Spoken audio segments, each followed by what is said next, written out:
Mariano Beldic publicó hoy una primicia, que es que va a venir al país Kristi Noem. ¿Quién es Kristi Noem? Es la Patricia Bullrich de Trump. Es la ministra de Seguridad Nacional de los Estados Unidos, que es un superministerio, mucho más grande que acá el Ministerio de Seguridad, y que está a cargo, entre otras cosas, de la policía migratoria, que es la policía que deporta inmigrantes. Trump acaba de aprobar una ley hace pocas semanas, una mega ley, algo parecido a lo que fue la ley de bases de Milei, si se quiere, que incluía, entre otras cosas, un presupuesto extra para esta fuerza policial de 75.000 millones de dólares. No me sobra ningún cero. 75.000 millones de dólares. Es más o menos lo que le debemos al Fondo Monetario Internacional y es el presupuesto para esta fuerza. Es más que todo el presupuesto militar de la India, el país más poblado del mundo. No Uruguay, no Argentina, no de la India. Es más que el presupuesto del FBI, la DEA, el Servicio Federal de Policía, la Agencia de Regulación de Armas y el Sistema Penitenciario de Estados Unidos juntos. Es más que el presupuesto de la Agencia Antiterrorismo. Es básicamente el grupo de tareas que se armó Trump para ejercer violencia desde lo más alto del Estado. Con la plata que le dieron van a construir centros de detención capacidad para más de 100.000 personas. Van a adquirir software especializado para espionaje interno. Van a contratar a más de 10.000 nuevos efectivos. Que en Los Ángeles ya se utilizaron como fuerza de choque para reprimir protestas, por ejemplo. No solamente para cuidar las fronteras. La administración Trump habla de deportar al menos a 1 millón de personas. Pero se equivocan los que piensan que esto es solo contra los inmigrantes, porque como te pueden meter preso sin orden de un juez, y una vez que estás preso no te dan derecho a la defensa, y la excusa que da el propio gobierno de Trump es que no tienen recursos para darle derecho a la defensa a todos los que están metiendo presos. Esa es la excusa que dan.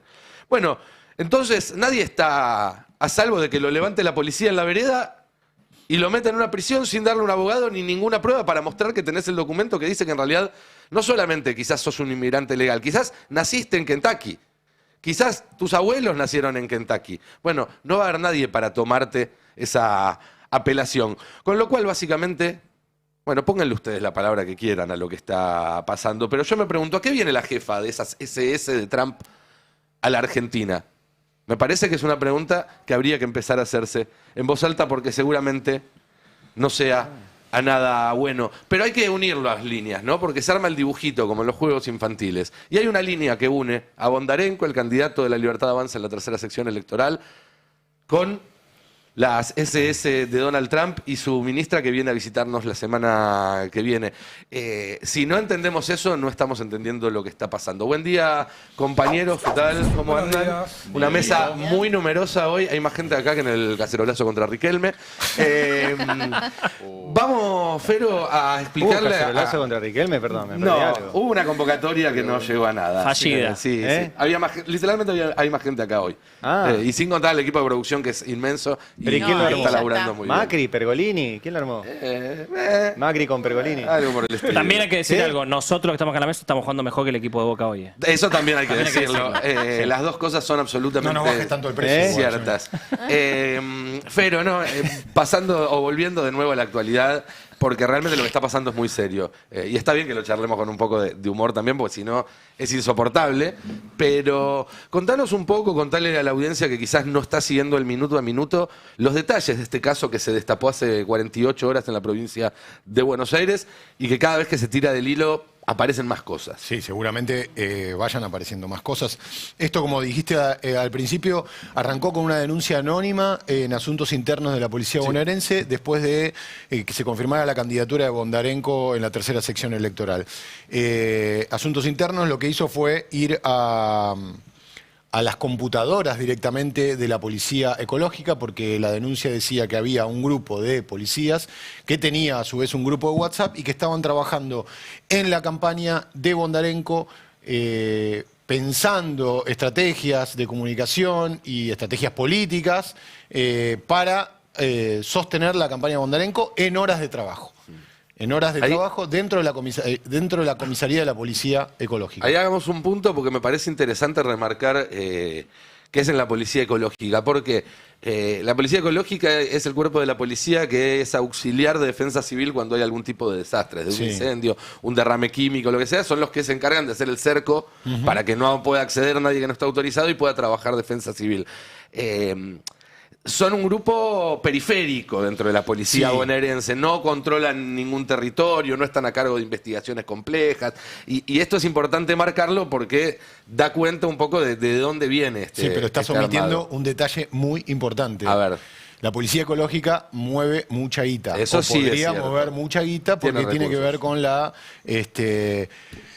habilitación o no, o la investigación sobre, bueno, los desechos que pueden verter algunas industrias, por ejemplo.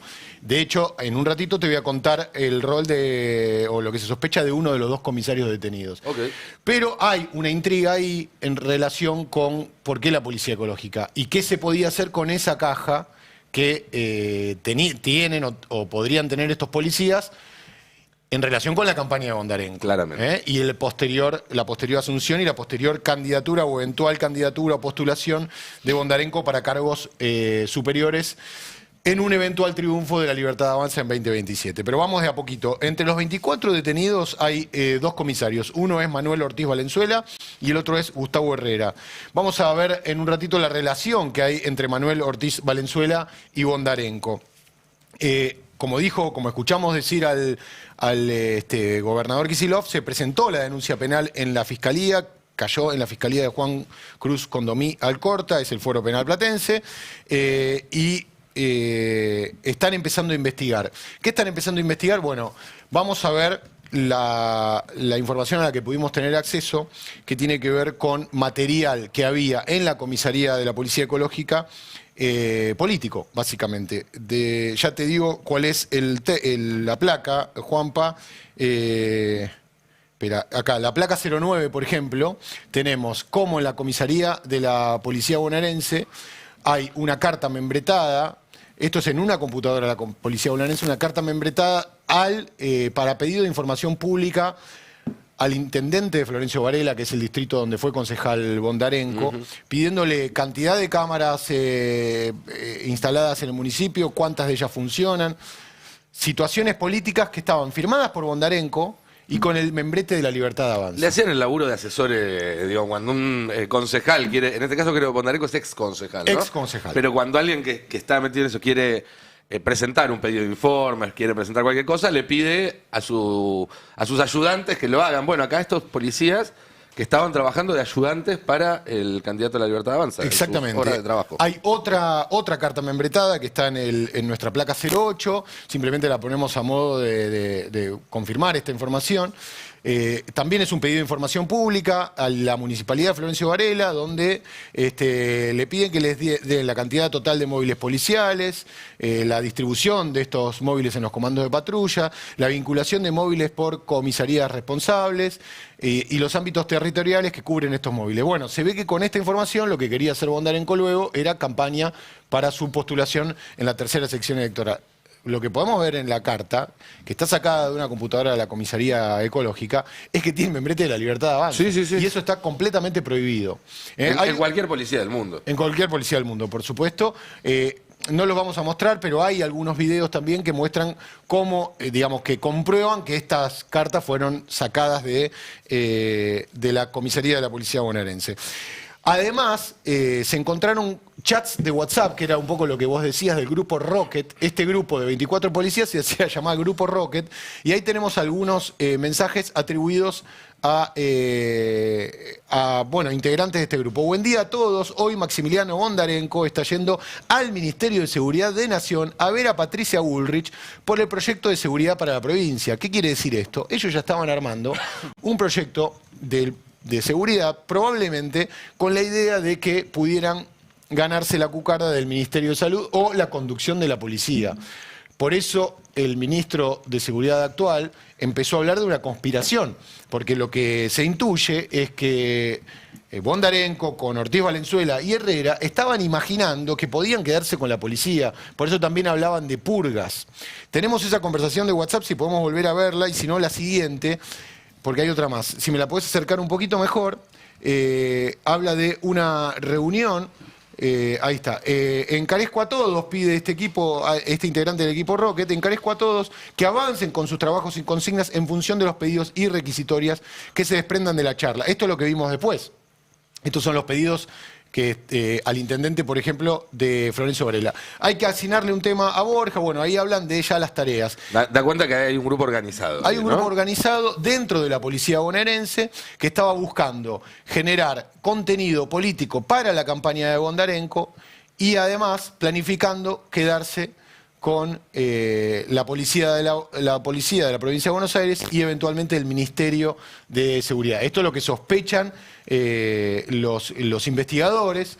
De hecho, lo que te decía Nico de la caja, sí, de la Policía Ecológica, alguien me contaba, alguien que conoce muy bien los movimientos de la policía, que básicamente lo que estaban haciendo, lo que pretenden hacer con esa plata, supuestamente mala vida, es sostener, bueno, todo lo que sea los movimientos de campaña de Bondarenko de acá hasta las elecciones. En este segundo chat es interesante, hay un detalle donde, bueno, cuenta que finalizó la reunión con el equipo Mesa Chica de la ministra de Seguridad de la Nación. Y después dice, cada palabra que mencioné fue el claro reflejo de lo que me transmitieron y de lo que somos, comillas, buenos policías, comillas. Esos son ellos hablando de sí mismos. Ponen entre comillas que son buenos policías. Este se supone Qué que es un peligroso, mensaje, qué triste, ¿no? Es tremendo. se supone que este es un mensaje de Bondarenko al grupo. Es un mensaje de Bondarenko al grupo. Se puede ver ahí arriba, los que están en YouTube pueden ver Maxi Bondarenko nuevo. Sí. Y sobre la conspiración esta que vos hablabas, hay que remarcar que el jefe de la Policía Ecológica, Olivera, ¿no? Perdón, ya te digo. Sí.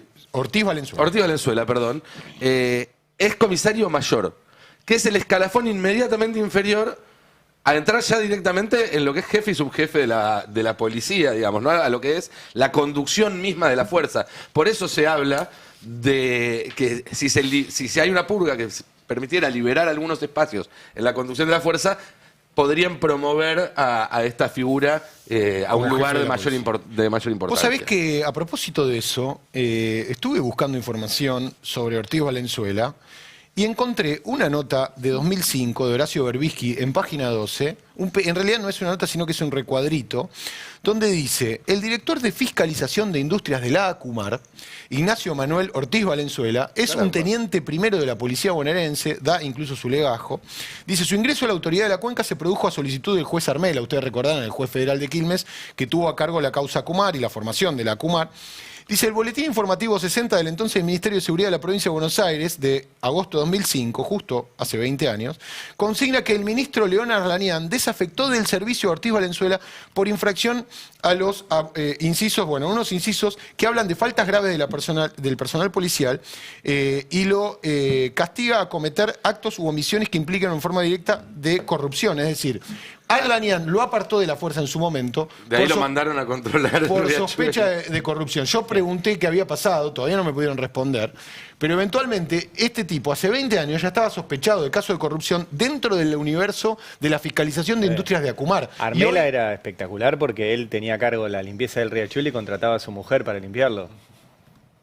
Literal, no a su mujer para que lo limpiara, para controlarlo, sino a una empresa que había creado su mujer de limpieza de desagües y qué sé yo, y que, bueno, todo eso explotó, le sacaron el caso. O sea que estos policías también vienen de ese mundillo. Estos policías vienen de ese mundillo y, qué tremendo. Bueno, no es la única comparación con el pasado trágico que se puede hacer. El ministro Alonso explicó qué era lo que estaban queriendo hacer este grupo y lo comparó con el caso Cabeza. Si quieren escucharlo, es el tape 01. Bueno, estaba armando una estrategia política que iba en contra de la política del Ministerio de Seguridad, estaba armando una reforma policial, estaba organizando una purga policial. Esto ya lo vivimos en la provincia de Buenos Aires. En la década del 90, con los policías sin gorra, no sé si recuerda, cuando los policías retirados manejaban la policía y que eso derivó en el crimen de José Luis Cabezas, ¿no? En algún momento. Entonces es algo que ya vivimos, es peligroso. La verdad que la policía tiene una estructura vertical, piramidal, y tiene que responder a sus mandos naturales. No tiene por qué responder a la estrategia política de un candidato. Yo entiendo, Burrich está en campaña, será un candidato porque simpatiza a ella, y yo lo respeto, no tengo nada que decirle a Bondarenko, ¿sí? Nosotros estamos operando sobre nuestros policías que hicieron las cosas mal. Vengan a YouTube, que estábamos viendo muchísimo material. Acá Fero trajo un montón de material. Hay material, vos me decís hasta dónde vamos. Sigamos viendo, porque la verdad es que, como decíamos al principio, pareciera que cada cosa que removés un poquito aparece abajo un montón de información que da cuenta de que este caso es más grave que apenas una irregularidad de un grupo de policías. Hay mucho más, aparentemente hay mucho más, y nos iremos enterando con el correr de los días. Pero Ahora, esto a mí me da alguna preocupación en cuanto a que Bullrich lo utilizó ayer para lanzar la campaña de la Libertad Avanza en la provincia, con este aparte discurso de Kicillof odia a la policía, Sí, claro. está a favor de los delincuentes. no tiene candidatos policías, dijo. ¿Querés escucharla, Patricia Bullrich? Ah, bueno, dale. ¿Querés hacer alguna reflexión antes? No, porque... Tené cuidado con lo que decías, ¿no? Sí, no, porque me imagino por dónde va a ir el tono de toda la campaña de la Libertad Avanza, y lo que preocupa es que todos estos sectores que uno está viendo ahora, cierta mafia, vamos a decir, una cosa muy turbia de la policía bonaerense, puede empezar a provocar hechos durante toda la campaña. Bueno, Que la policía bonaerense fue la que se levantó durante el gobierno de Alberto, sitiándole la Olivos. Quinta de Olivos, ¿no? Es decir, no es que se trata de los policías del barrio, es una fuerza de seguridad de una preparación y de un volumen en personal que te puede hackear claramente un gobierno democrático. Hay que ver hasta Este dónde año- llegaban los tentáculos del grupo Rocket, ¿no? Hay que ver hasta dónde llega esto. A mí, a ver, algunos datos. Este año, sobre todo en enero y en febrero, hubo 10 convocatorias por parte de estos grupos de familiares de policías, que es la manera en la cual esconden estos intentos de agruparse, de protestar, porque no lo tienen permitido. Ninguna tuvo éxito, ninguna prendió. Ese es un dato. Eso fue el dato más central de que el gobierno de Axel Kicillof logró tener control de la fuerza policial, logró encaminarlas en un ámbito democrático y se refleja en la caída de inseguridad en la provincia. Hoy me comentaban otro dato. Alonso, el actual ministro, era parte del equipo de Sergio Berni. Es la primera vez, por lo menos desde que se tiene registro en democracia, que un equipo de seguridad en la provincia de Buenos Aires dura 5 años de manera ininterrumpida y continua, lo cual permitió de alguna manera ordenar un poco eso que a veces pasaba en la bonaerense, en la cual el comisario y el subcomisario respondían a distintas líneas políticas, a uno lo había puesto el anterior, otro el que llegó, y eso ordenó muchísimo también esa parte y ayuda también a entender un poco. Escuchamos a Bullrich, ¿te Mira, parece? Bullrich, claro, porque como decía Fer recién, le levantó, obviamente que esto le levanta el perfil a Bondarenko y permite que mucha más gente la conozca, pero la verdad que los argumentos que presentaron ayer en la conferencia de prensa improvisada fueron bastante raros. Escuchen lo que dijeron en el tape 02.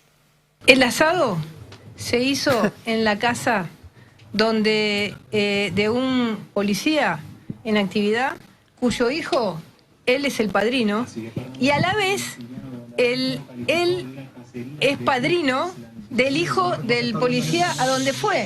Es decir, hay una relación de familia porque son padrinos ambos de sus hijos, y en ese lugar se hizo un asado, y a ese policía junto a otros 23 policías los echaron por compartir un asado de camaradería, de amistad. ¿Aseguran que hay pruebas?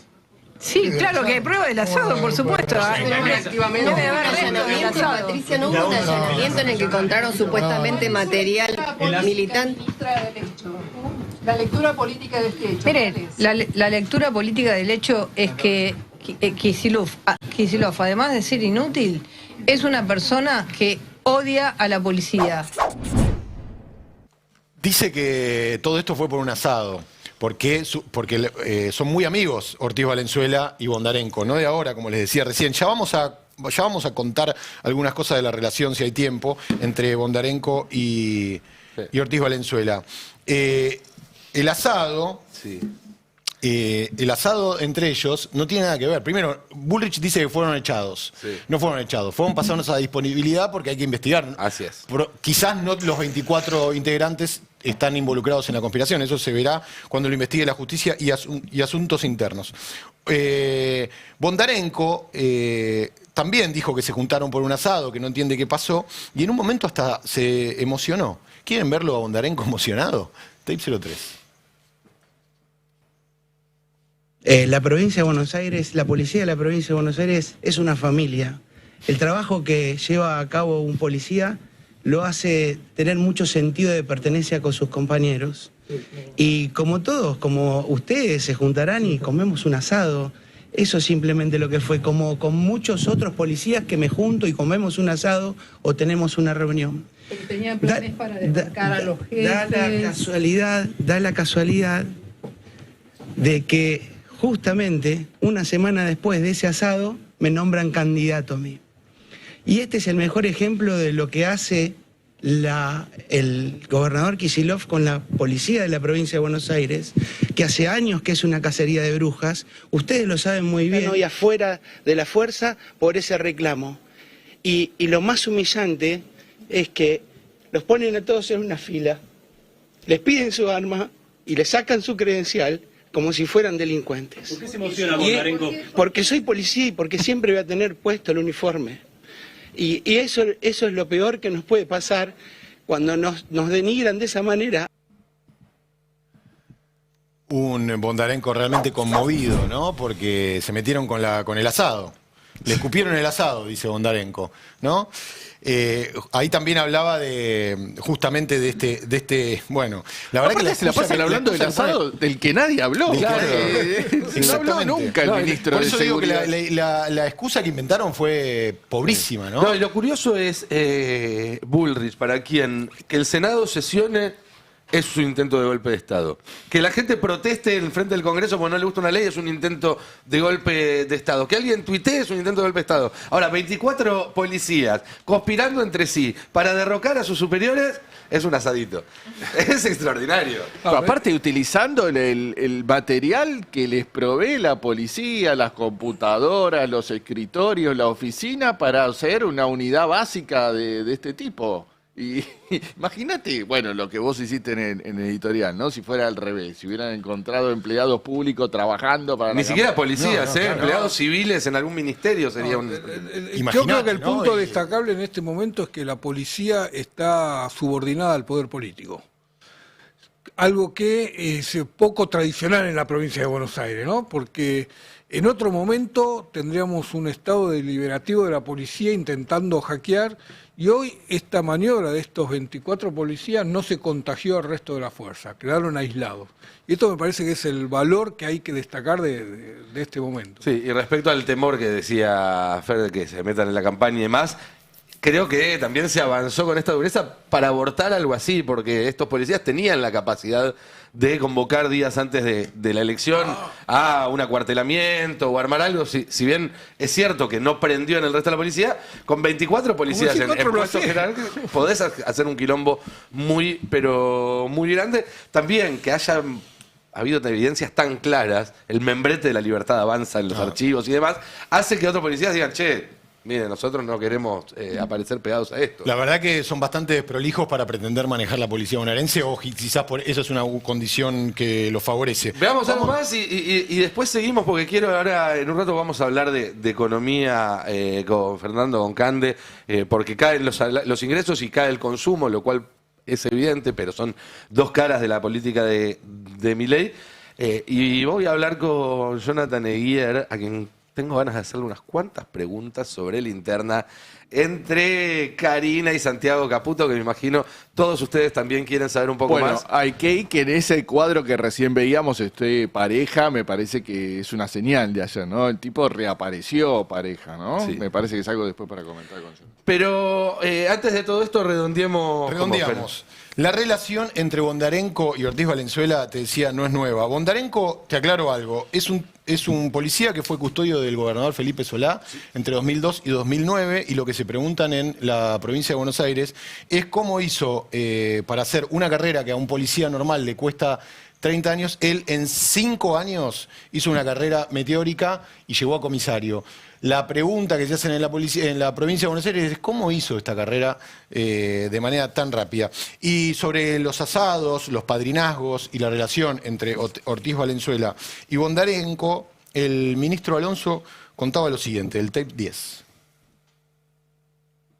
Vos sabés que Bondarenko, él habla del 2017, cuando se hace candidato, justo en el 2017, antes de la candidatura, Asuntos Internos de la Policía archivó una causa por una usurpación de un terreno de Bondarenko.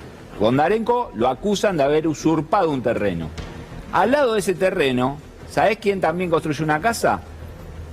Valenzuela, su policía que es compadre, que forman familia.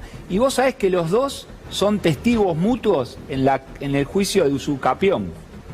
Usucapión, sabemos, es la forma de conseguir la titularidad de un terreno que no es tuyo, que vos ocupaste. Todo que en familia. Todo muy lindo en familia. Los asaditos que se harán en esos terrenos. ¿Quién era el asado? ¿Ortiz Valenzuela o Bondarenko? Sí. Hay un último detalle. Felipe Solá, Monzó, es, digamos, el paso. Él llega, digamos, al Consejo Deliberante de Florencio Varela de la mano de Monzó, que era parte en algún momento del equipo de Felipe Solá. Exacto. Monzó deja a Felipe Solá para irse con Macri, después de esa elección de 2009 en la cual estuvieron juntos Solá y Macri, y el, si se quiere, eslabón perdido entre Monzó y la Libertad Avanza, ¿quién es? Sebastián Pareja, que era armador de ese peronismo y ahora es el armador de Karina Milei. Pero antes de meternos en esa interna, Ari, vos tenés detalles sobre cómo sigue el gobierno rifando empresas públicas, Sí. en este caso los trenes de carga.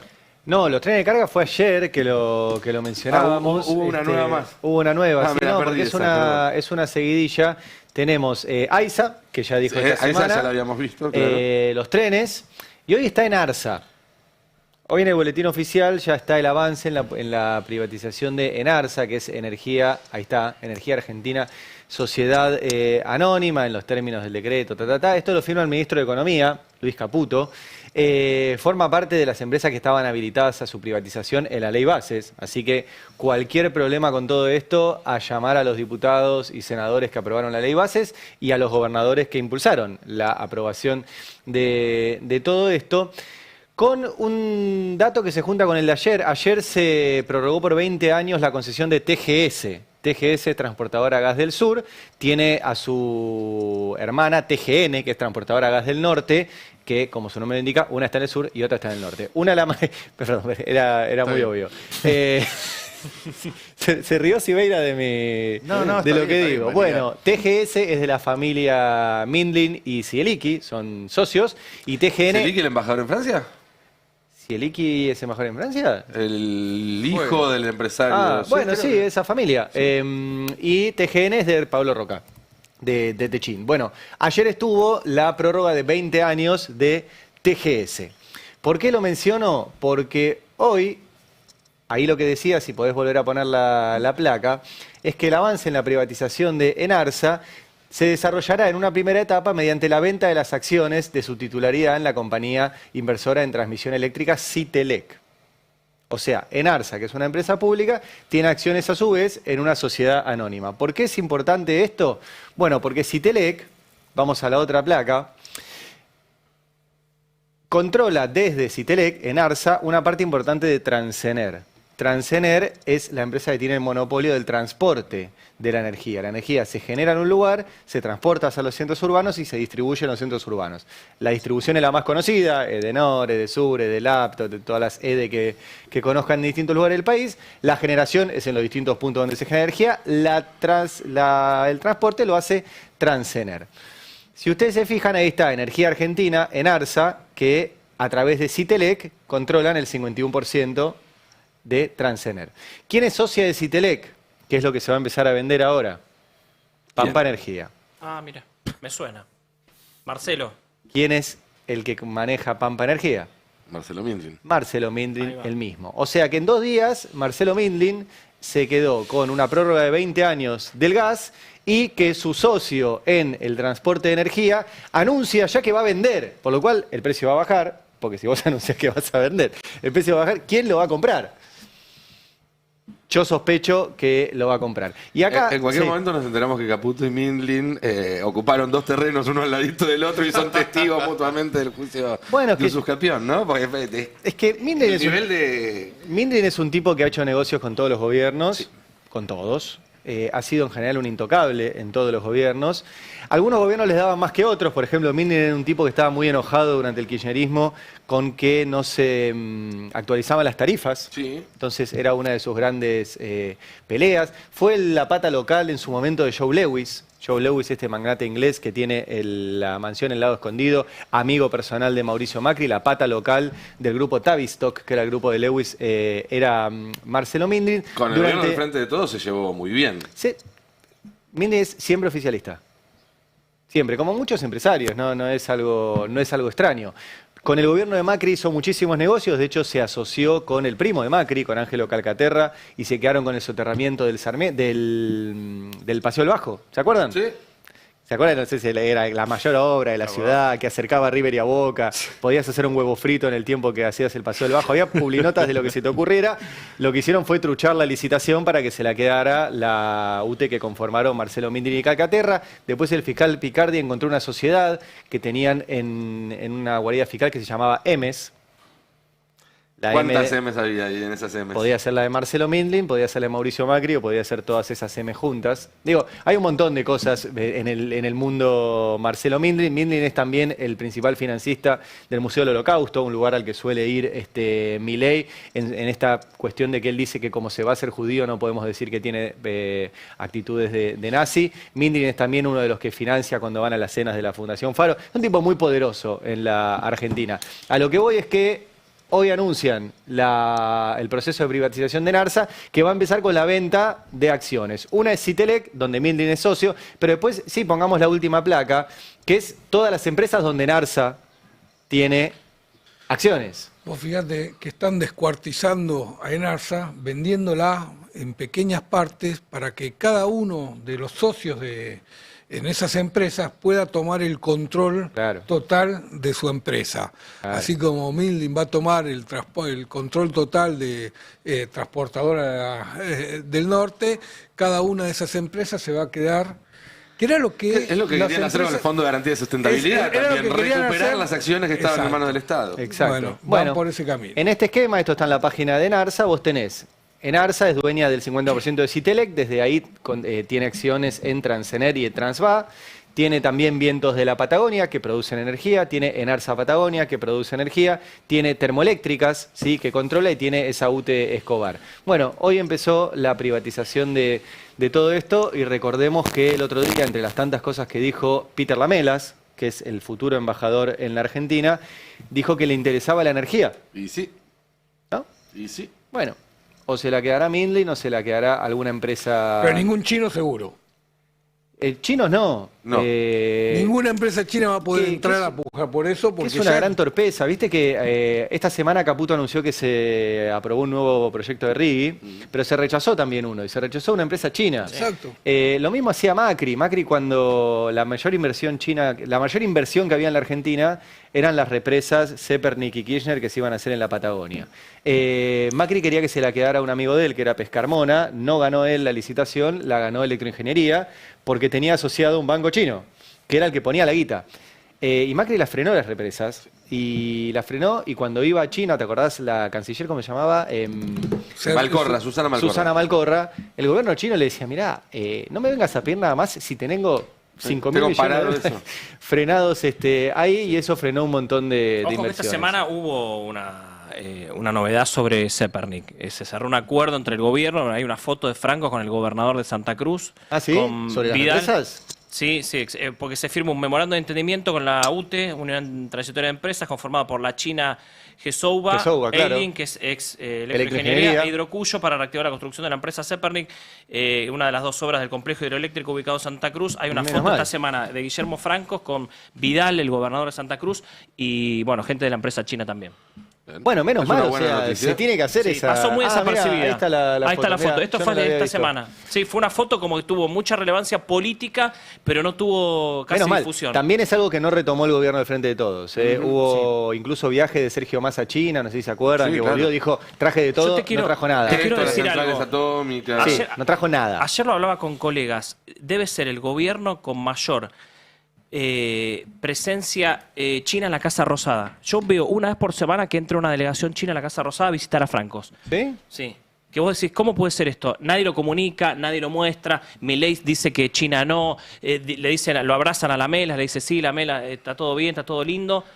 Una vez por semana entra una delegación, delegación de empresas. Hay negocios y negocios. El tema es cuáles son las áreas estratégicas para Estados Unidos.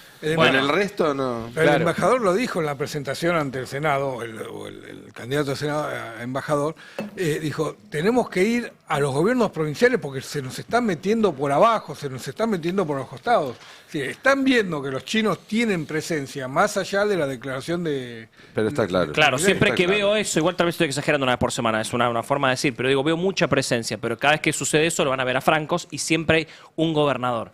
Digo, evidentemente de eso está hablando Lamelas. Así es. Eso es lo que está viendo este gobierno. Está clarísimo. Johnny, contanos un poco cuál es el clima a estas horas en los pasillos de la Casa Rosada. El clima es cada vez peor en la Casa Rosada entre Karina Milei y Santiago Caputo. Yo ya estoy... Quiero ese título, por favor. El clima es cada vez peor. Sí, el clima es cada vez peor. ¿Está cerca el despacho del monotributista Caputo y de la Secretaria General de la Presidencia? Yo en la sala de prensa estoy en el medio de los misiles, queda en el primer piso de la Casa Rosada. A la izquierda lo tengo a Santiago Caputo, en los despachos de la izquierda, a 10 metros, y a 10 metros lo tengo a Lule Menem, que suelen estar con los Menem y demás. O sea, vuelan... yo estoy en el medio de los por misiles. Arriba. Por suerte por arriba. Es un buen lugar. Son como los videos esos de las bodas libanesas cuando se estaban tirando misiles. Por suerte no me pega ninguno. ¿Vos podés ir y tocar la puerta donde está Santiago Caputo? Sí. ¿Como poder? A ver, se puede tocar la puerta. ¿Que te da miedo, boludo? Sí, no es lo que acostumbro, no es lo que uno... Pero hola, quiero hacer una pregunta. Igual uno no tiene acceso directo al despacho, el despacho uno toca la tiene puerta. unos filtros antes, tiene unas puertas. ¿Y al de Lule Menem? El de Lule es más directo. ¿Podés ir y tocar la puerta? Exactamente. Claro, Menem es más... Y suele abrir, bueno, no importa. Pero contanos, es lindo eso. No, bueno, ya conté, estoy en el medio y pasan los misiles. La situación es cada vez peor. Yo ya estoy en condiciones de decir que cuando terminen las elecciones, en octubre, va a empezar a haber movimientos en el gabinete. A partir de diciembre va a haber movimientos en el gabinete. Y lo que se está discutiendo hoy es para ese día. Y ya estoy en condiciones de decir que Karina le va a empezar a comer las cuestiones de gestión que está manejando Santiago Caputo hoy. ¿Eso incluye Arca y AFI? Todo. Y CIDE, perdón. Todo. De a poquito, por goteo, le va a empezar a lotear los lugares que ocupa hoy Santiago Caputo. No tiene salida, no es se puede dejar o no. O sea... ¿Ya está? No, acá no hay mucha salida. No es que se puede dejar o no. Va a ser muy difícil, no tiene tan... A ver, es imposible ir contra Karina Milei. No tenés muchas herramientas para ir contra Karina. No pudo nadie. No pudo nadie. No.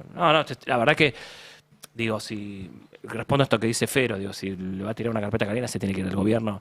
Porque, digo, ya le pasó a Pose. A Pose ya le pasó. ¿Santiago Caputo se va a bancar eso o va Claro, la pregunta es no si se va o no, sino cómo se va. Bueno, es lo que se discuta ahora. A ver, yo, si me preguntás hoy, creo que va a seguir de todas maneras, con lo que sea. Esto ya Karina lo hizo en algunos momentos con algunas cuestiones. Yo me acuerdo en Cancillería también, en su momento, Karina loteó Cancillería, le puso una persona pegadita a Diana Mondino. Esto ya lo hizo. Una cosa es Diana Mondino, que terminó siendo un fusible. Otra cosa es Santiago Caputo, que tiene varios lugares, que tiene la jefatura política de varios lugares. Digo, no sé, ya lo repasamos varias veces. La CIDE, Arca, Aduana, Ministerio de Justicia, Salud y demás. Esto va a empezar a reconfigurarse a partir de diciembre con los nuevos cambios de gabinete. Va a haber un reseteo del gobierno en un momento. Algunos dicen diciembre, otros dicen antes de la apertura de sesiones ordinarias del año que viene, a lo mejor se da en febrero y demás. Todo lo que se está debatiendo ahora tiene que ver con ese futuro, donde Karina Milei hoy maneja la política y la territorialidad, pero va a empezar a meter mano en gestión que hoy está a cargo de Santiago Caputo, básicamente. Salvo algunos lugares, Santiago Caputo tiene los tentáculos en todos lados, salvo, no sé, Capital Humano, por ejemplo, que es exclusivo de Sandra Petovelo. Vuelvo a preguntarte lo mismo que te preguntaba el otro día. ¿Esto que vos estás describiendo es a confirmar por los resultados electorales o váyale como le vaya a la Libertad de Avanza en septiembre de octubre? Karina va a avanzar. No, Karina va a avanzar. Karina va a avanzar. Los resultados no van a ser catastróficos para Karina. Un resultado catastrófico para Karina Milei puede llegar a ser, no sé, sacar 25 puntos y el peronismo saque 50 en todo el país. No va a pasar. No va a pasar. Y ya de cualquier manera, a mí el otro día me mostraban, ya hay una pizarra con los números. A mí me mostraban el otro día, me dicen, hoy la votación más mala que tuvimos fueron, logramos 60 diputados en total. Ese número lo vamos a expandir y va a superar los 100.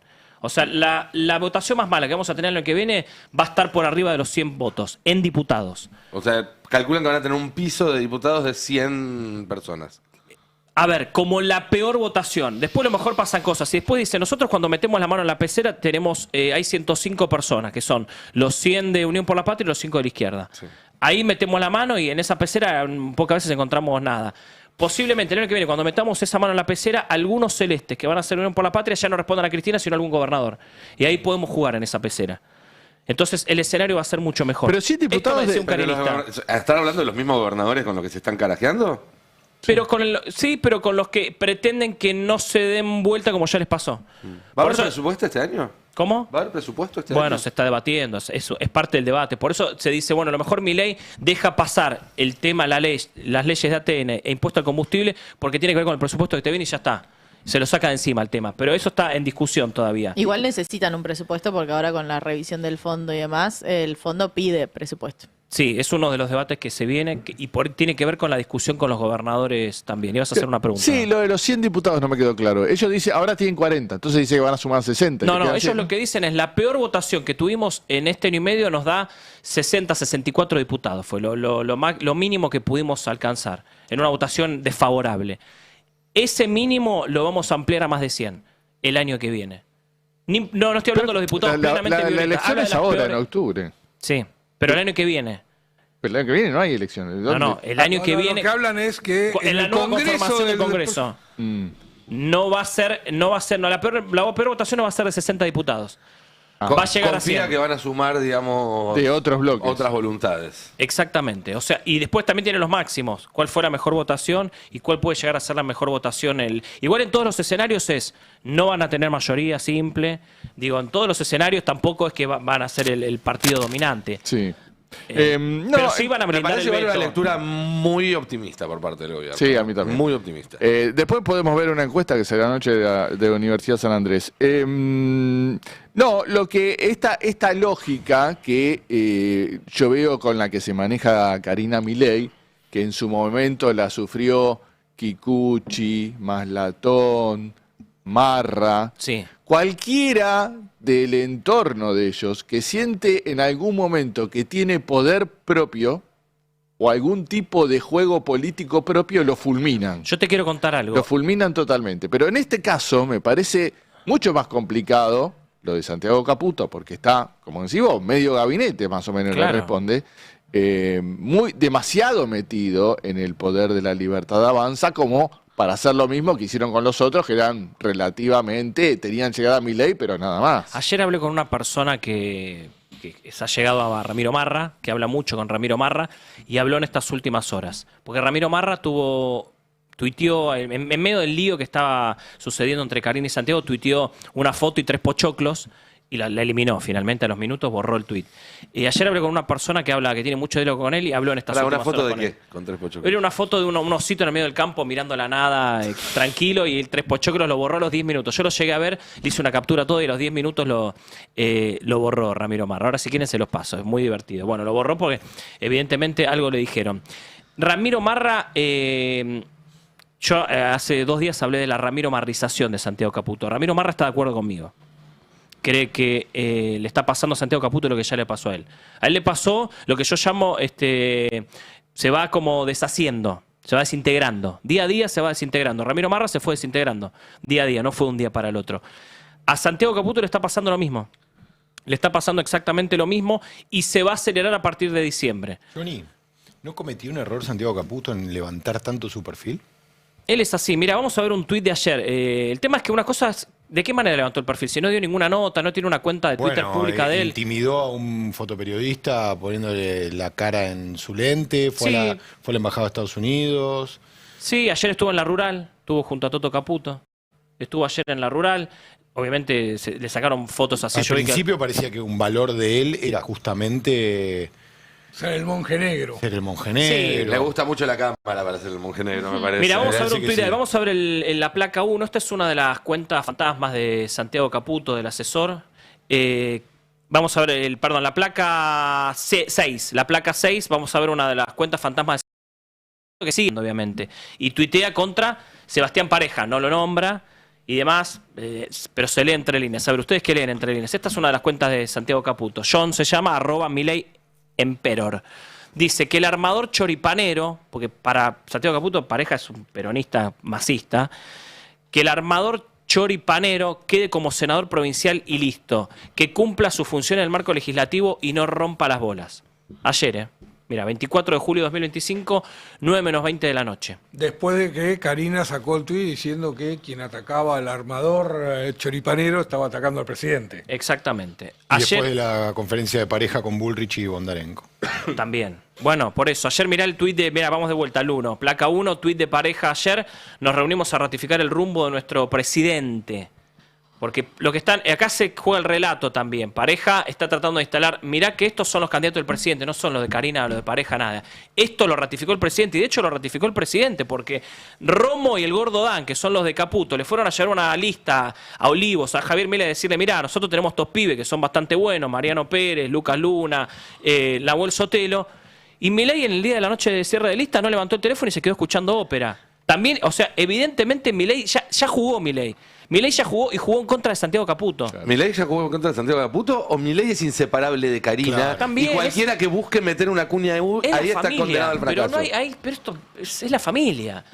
Es la familia. Ese es el problema. No, te decía, a propósito de esta aparición de ayer de Pareja, esta foto con Karina que veíamos recién y que haya estado en la conferencia de Bullrich con Bondarenko, es una respuesta a lo de Fantino, Pajerta, ¿quién te crees que sos? Sí, claro, sin ninguna duda. Yo, que aparezca ayer en todos esos lugares tan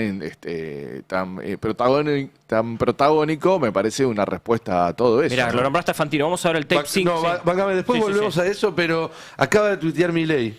Y es un tuit importante porque vuelve a retomar el conflicto con el grupo Clarín. A ver. Alrededor, obviamente, de la compra de Telefónica y demás. Es una respuesta, en realidad, o está reforzando un tuit de Caputo que se quejaba del tratamiento que le dio Clarín hoy en su tapa a la reunión de ayer de la Rural. Mostraba una foto en la cual Caputo no se lo veía muy contento, digamos. Entonces Caputo sale a desmentir a Clarín y se sube sobre eso Milei diciendo, aquí está la basura inmunda del gran operador argentino Clarín, para variar mintiendo. Naturalmente seguirán operando porque les duele la falta de pauta y sobres, y como si esto fuera poco, no se van a quedar con Telefónica. ¿Están extorsionando? Fin. Fuerte el mensaje. El caso de los 24 policías investigados lo dio Clarín. Lo dio Clarín en la tapa. A ver, vamos a contarle que la tapa de Clarín está Caputo con mala cara saliendo de la Rural y dice que pasó un buen momento el ministro de Economía en la exposición rural donde fue ayer. Esa es la tapa de Clarín de hoy. Toto Caputo sale a responderle a Clarín, dice que estuvo todo bárbaro en la Rural, que fue una verdadera fiesta, y se queja de la tapa de Clarín donde muestra una foto junto a Nicolás Pino, atrás de él está Kirno, ahí sí la podemos ver, y abajo el título, estamos viendo, es fuerte la tapa de Clarín. Sí. También sale fuerte la mano en la cara. La mano en la cara, también sale fuerte Marcelo Bonelli hoy contra Caputo en el diario. Ahí está la cara y aparte el título de abajo, si vemos el graph es terrible. Después si tenemos la tapa de Clarín la ponemos completa. Este tuit de Milei responde a esto. Igual es fuerte, la verdad, escuchar al presidente decir no se van a quedar con Telefónica, porque a mí me lo decían en off en La Rosada. Me gritaban eso en la cara, me decía, Clarín no se va a quedar con Telefónica, no hay manera, me decían en la Casa Rosada. Leerlo al presidente, decirlo públicamente es terrible. Te hago una pregunta, ¿se van a anunciar mañana una baja en las retenciones, como se venía diciendo, ya que estamos hablando de... A ver, te digo algo, yo no quiero anunciar nada, porque siento que se están operando de un lado a otro, que el campo está operando, que el gobierno por otro lado, no quiero decir nada, lo único que sé es que van a entrar en auto. Milei, Karina y Toto Caputo van a entrar a la feria mañana a las 11 de la mañana de la Rural, van a ser victoriados por todo, la van a ningunear a Victoria Villarruel, que todavía no confirmó si va. No sabemos si los van a victoriar. Claro. Vos ya estás dando... Vos podés llenar las gradas. ¿Cómo no lo van a victoriar? No, pero parece que lo van a festejar un poquito porque parece que se viene algo. Yo no quiero decir que Mariana va a decir algo sobre las retenciones, no lo sé, no quiero anunciar nada que no sé. Sé esto, sé que está en duda Villarruel porque ya está armado un plan por si van a armar el plan ninguneo a Villarruel. ¿Te acordás que el año pasado no le dejaron entrar a sus fotógrafos? Bueno, ya Milei entró a una catedral y no le dio la mano, no la saludó. Mucho más que eso. Igual te digo algo, compren pochoclo porque mañana va a estar Jorge Macri. Mañana Jorge Macri va a estar y no lo van a poder separar con Milei, lo van a tener que dejar ahí cerquita, juntito de alguna manera. Milei está bastante enojado con Jorge Macri, pero en estas horas se está definiendo qué pasa con el acuerdo de la Libertad Avanza Pro para el diputados y senadores en octubre. En la capital. Se está terminando de definir, están negociando. Hay muchos que salieron a decir, no, roto, no hay manera de que cierren, van a ir separados el PRO y la Libertad Avanza en octubre. Cierra el 7 de agosto esto, las alianzas. Yo le pongo un asterisco y te digo, pará, aguantá, porque yo creo que al final de la historia van a terminar cerrando acá. Acá en la capital estás hablando. Estoy hablando acá en la capital, en la ciudad de Buenos Aires, el acuerdo Milei y los Macri, no Milei y Jorge Macri, Milei y los Macri, porque a mí me dicen el que va a terminar decidiendo ahí es Mauricio, pero Jorge también juega. Hay que ver qué pasa. Muchos salieron a decir ayer, por ejemplo Eduardo Feynman, no, está todo roto, van a ir separados. Déjenme dudar, déjenme poner un asterisco. Yo creo que al final de la historia cierran, quedan 10 días nada más, pero están negociando. Ahí hay un detalle que tener en cuenta. Sí. Hoy los 3 senadores por la Ciudad de Buenos Aires votan en contra del gobierno. Lo hace Recalde, que es el representante del peronismo, pero también los 2 que entraron en su momento por Juntos por el Cambio, que son Guadalupe Tagliaferri y Martín Lustó. Con lo cual, si van juntos, se aseguran ganar. Si no, van a tener una elección más o menos pareja como la que hubo, en la cual Adorno no le ganó por tanto al peronismo. Y si ganan, ya están ganando 2 senadores de donde tenían 0. Por eso, si van separados, ¿no ganan 3? No, no porque es lo que se vio en la elección anterior, que el PRO solo no llega a acercarse al peronismo. Si en la elección anterior se hubiera visto incluso a Santoro primero, con Adorni segundo y los Penato tercera, pero todos en un margen de 5 o 10 puntos, quizás hacían esa apuesta para quedarse con los 3. Pero cuando vieron lo atrás que quedó el PRO, dijeron, bueno, aseguremos... Un carinista me decía, no podemos ser tan boludos de poder ganar 2 senadores yendo juntos e ir separados y la noticia de perder la capital después de haberla ganado 6 meses antes, que también por sería eso, un dato. déjenme ponerle un asterisco, porque ayer me decían, salieron en una serie de notas en estas últimas horas que decía que la Casa Rosada le bajó el pulgar al acuerdo con Macri. Claro, porque Macri... Y un carinista me decía... Jorge Macri hicieron una entrevista y él dijo, bueno, hay que ver, hay que charlar. Vamos a escuchar a Jorge Macri y te cuento qué me decía un carinista sobre esto. Mira, vamos a ver a Jorge Macri que decía hace 2 días en el tape 08 que no descartaba claramente una alianza con la Libertad Avanza. Mira. Por ejemplo, la posibilidad de una lista conjunta, Bullrich, no sé, Diego Guelar. Pero cualquier cosa que yo diga va a ser tomado para bien y para mal. No me voy a meter en ese detalle, pero con todo respeto. Sabes que siempre respondo todo. Pero los acuerdos electorales requieren que los que tienen la tarea de negociar traten de buscar esos acuerdos. Yo no tengo esa tarea porque es una elección nacional. El presidente, es el presidente del PRO es Mauricio Macri, y quien él defina que lo ayude en la negociación. Creo que venimos de un buen antecedente que es el de la provincia. Faltan algunos días para los cierres de frentes. Es el 7 de agosto cuando se cierran los frentes electorales nacionales en todas las provincias. Veremos. Ahí la Libertad. Yo no lo descarto. Sí, me lo preguntaste y dije no lo descarto. Sí. No lo descarto porque creo que es importante que hagamos buenas elecciones para que lleguen muy buenos diputados y senadores en todo el país. Bueno, a ver, esto dijo Jorge Macri. Ayer lo que me decían, porque estas últimas horas empezó a surgir la información, una serie de títulos que decían en la Casa Rosada le bajaron el pulgar a un acuerdo con Macri. Y ayer un carinista me decía, ojo, en la Casa Rosada no le bajaron el pulgar, donde le están bajando el pulgar es en Olivos. Y le asiste la razón. El que tiene un problema con Jorge Macri personal es Javier Milei. Es el único que tiene un problema personal con Jorge Macri.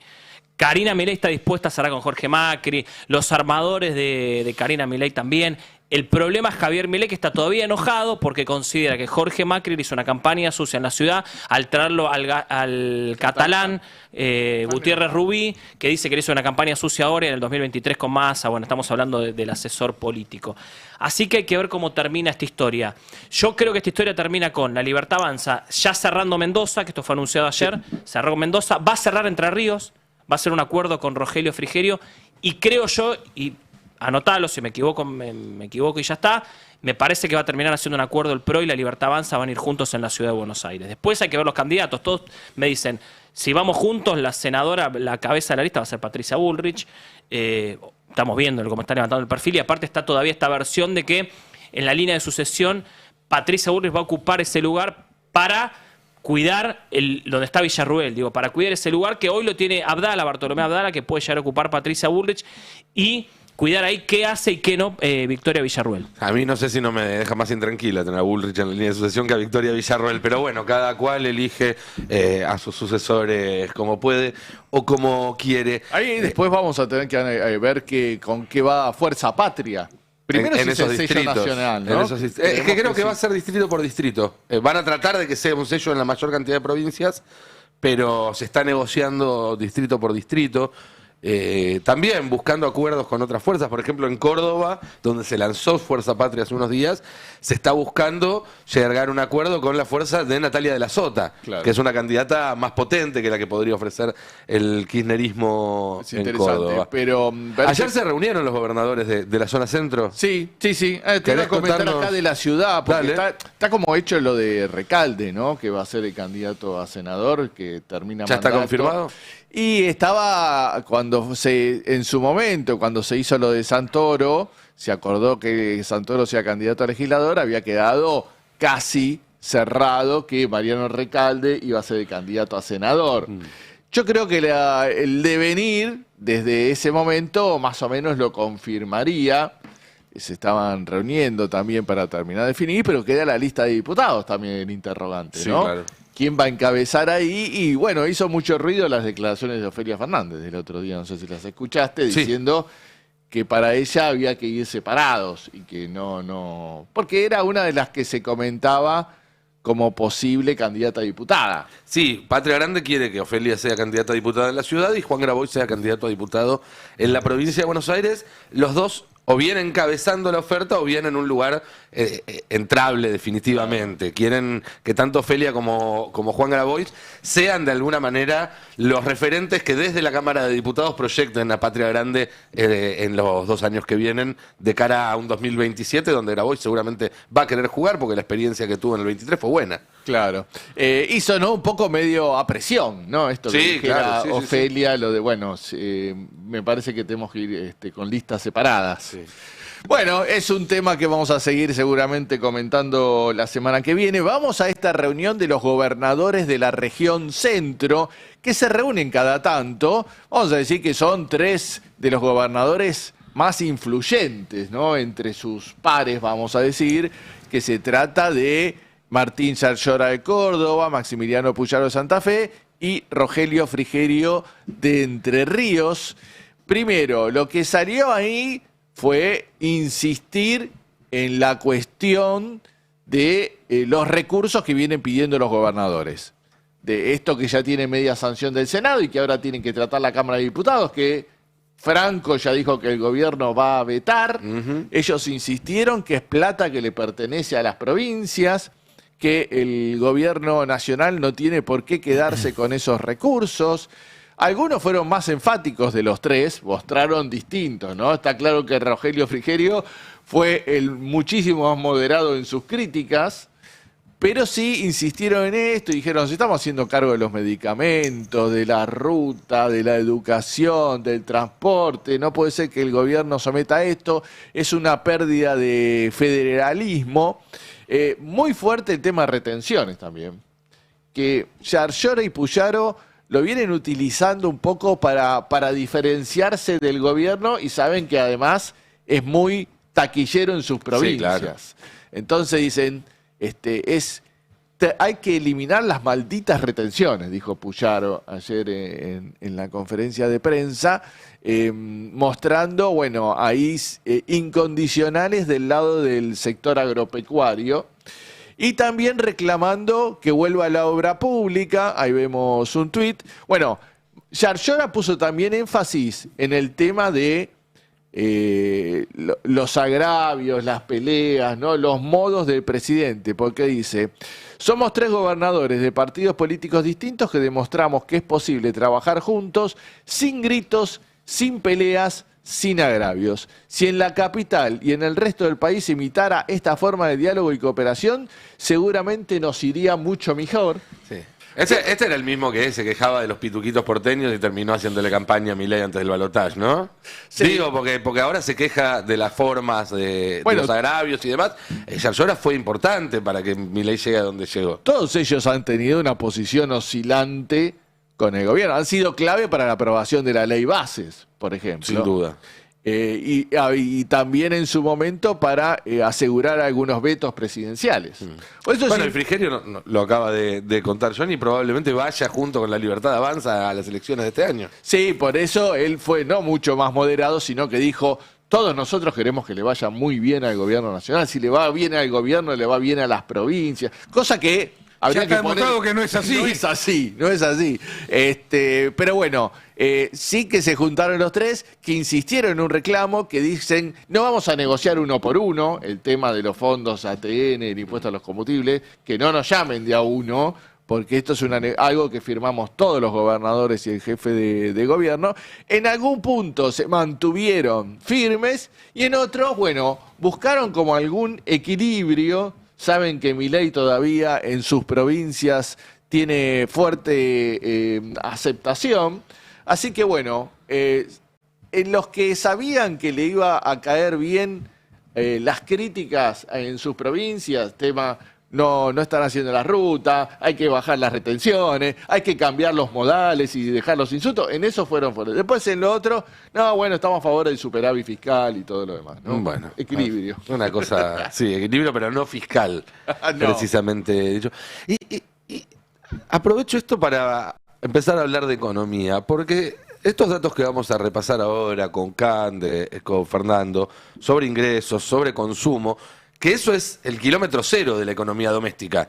En general se separa macroeconomía de microeconomía, pero es un gradiente donde hay cosas que están más lejos de la economía de todos los días, otras más cerca, todas interrelacionadas entre sí, pero lo que es ingresos y consumo es lo más cercano al bolsillo, porque es cuánto te entra y cuánto podés gastar. Y estos datos se reflejan seguramente en la realidad de los que viven en Córdoba, en Santa Fe, en Entre Ríos. Por eso también me pregunto, esta cosa de hacerse los boludos, de jugar silbando por el medio y no tomar posición, ¿cuánto tiempo más se sostiene?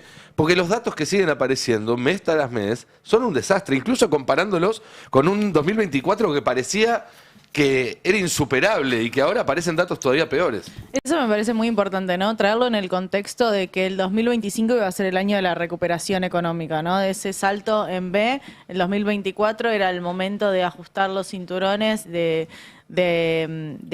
pasar el ajuste más grande en los últimos 31 años de la Argentina, y que el 2025 se venía con toda la recuperación. Traje un video que me parece que puede ser un buen inicio para hablar de la economía real, del día a día, que tiene que ver con una emprendedora que, en esta narrativa, ¿no?, de sálvese quien pueda, de que todo es responsabilidad de uno, no entiende por qué no repuntan las ventas. Bueno, este es un video distinto, como descargo o para dar contexto, porque es algo que vengo viendo bastante en TikTok y obviamente en mi tienda online, que es que no se está vendiendo. No sé por qué, está todo bastante parado. Esto, si fuera un local al público, te diría, ok, es entendible porque hoy en día todo es online, pero justamente no se vende online. Pagando publicidad, haciendo la interacción como corresponde, entran todo, pero no compran. Contenido, renovando contenido, videos, haciendo juegos para interactuar, publicidad, publicaciones en el feed. Tengo mercadería para tirar al techo. O sea, hoy estuve todo el día en mi casa para no ver eso ahí y enmarcarme. Porque están lloviendo cosas necesarias como innecesarias, que son los pijamas, camiseros, polar, todo eso, que son hermosos, pero no son tan necesarios quizás. Pero las bombachas, ropa térmica, todo eso es algo que se necesita para el día a día, lógicamente. Y tampoco se vende. O sea, sí se vende, pero súper poco. Es tipo a cuentagotas. Y no entiendo qué está pasando porque la gente no consume. Sé que Argentina es el país más inestable del mundo, pero me parece un montón. Está bien que estoy hace relativamente poco, o sea, 1 año y medio nada más con el emprendimiento. Y temporada de invierno es más baja que verano, porque verano, bueno, se vende, pero para tirar al techo. Pero nada, estoy como desorientada porque ya intenté todo. Hoy estuve todo el día acá, como dije, con cuadernos, celu, compu, viendo qué mejorar, pero o sea, la interacción joya va, pero no se vende. Poniendo descuentos, todo. No estoy entendiendo qué miércoles está pasando y si hay más emprendedores, o sea, sé que los hay. Es exactamente lo que votaron. Bueno. No sé qué votó ella en particular, pero digo... Debería mirar el destape para Hay entender que trabajar un poquito, la ¿no? empatía, chicos. ¿Qué está pasando? No, tiene que ver con una recesión económica que obviamente no se relaciona con la estrategia de marketing en particular, ni con usar bien las redes, pero sí hay algo del relato oficial, ¿no? Por un lado, ¿cuántas veces escuchamos al presidente o al mismo ministro de Economía decir, no hay una baja de ventas, sino que no se relevan bien las ventas online? Sí. Bueno, ella habla, repite, si se quiere, un poco ese sentido. Las ventas en el exterior. Claro, no sabes que el boom de compras de Paraguay está lo cual es muy útil para la economía argentina. Ayer, para traerlo a lo doméstico, ayer fui al barrio chino. Quería comprar algunos ingredientes para cocinar el fin de semana. ¿En las vacaciones de invierno? Bueno, yo soy así, cabeza dura. Y en las vacaciones de invierno, obviamente, era una locura. Sí. Tanto así que había fila para entrar a los negocios. Había alguien parado en la puerta del supermercado y decía, bueno, salían dos, entran dos, salían dos, entran dos. Hago la fila, espero unos 5, 10 minutos, tampoco tanto, pero fila para entrar. Hago las compras y cuando quiero ir a la caja, no había fila para las cajas. Es decir, los negocios estaban reventando, pero nadie se estaba llevando nada. Siempre hay mucha fila en las cajas del barrio chino. Y ahora que había más gente todavía, no había nadie comprando. Ayer hubo una entrevista en el programa de Adrián Murano al intendente de Arroyito. Arroyito es la ciudad de Córdoba donde está la mayor fábrica de caramelos del mundo. Emblemática. Gustavo Benedetti, el intendente, decía, en este pueblo no hay desocupación, tenemos un nivel de empleo bastante aceptable, lo que no hay es ingreso. Lo que cayó es el ingreso real de los trabajadores. Claro. Lo que sucede es que antes un salario te servía para consumir, ahora solo podés pagar los servicios y te queda un resto muy chiquito para el consumo.